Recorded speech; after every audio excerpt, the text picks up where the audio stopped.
Recording studio music by Aamir films.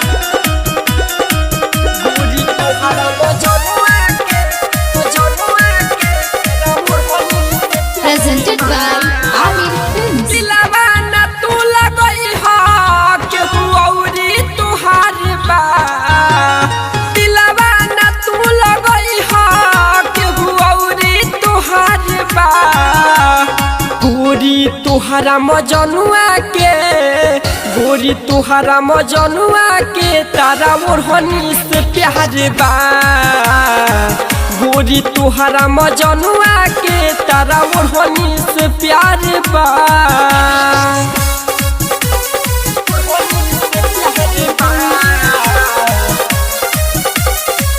गोरी तुहरा मजनुआ के तारा ओढ़नी से प्यार बा।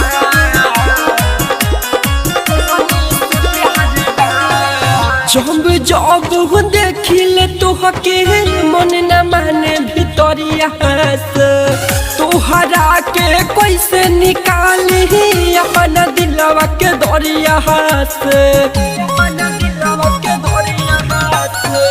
जब जब देखिले तोहके मन न माने भितरिया से तोहरा के कैसे निकाली अपना दिलवा के दरिया से। हमरा के जन भुलाई हा तोहर कहत दीदार बा। गोरी तहरा मजनुआ के गोरी तहरा मजनुआ के तारा ओढ़नी से प्यार बा। गोरी तहरा मजनुआ के तारा ओढ़नी से प्यार बा।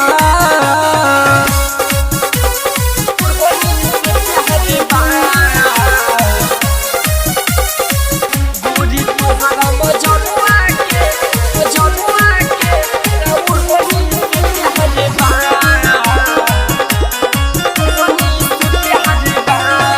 पहिला प्यार होवे सुनो ये रानी हमरो से दिलवा लगावा हो।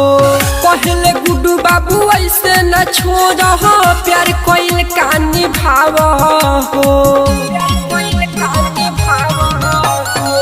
पहिला प्यार होवे सुनो ये रानी हमरो से दिलवा लगावा हो। पहले गुड्डू बाबू ऐसे न छोड़ा हो प्यार कोइल कानी भावा हो। राहुल रमेलास तोहे कहत हजार बा। गोरी तहरा मजनुआ के गोरी तहरा मजनुआ के तारा ओढ़नी से प्यार बा। गोरी तहरा मजनुआ के तारा ओढ़नी से प्यार बा। दिलवाना तू लगई हा केहू औरी तुहार बा। गोरी तुहरा मजनुआ के गोरी तुहरा मजनुआ के तारा ओढ़नी से प्यार बा। गोरी तुहरा मजनुआ के तारा ओढ़नी से प्यार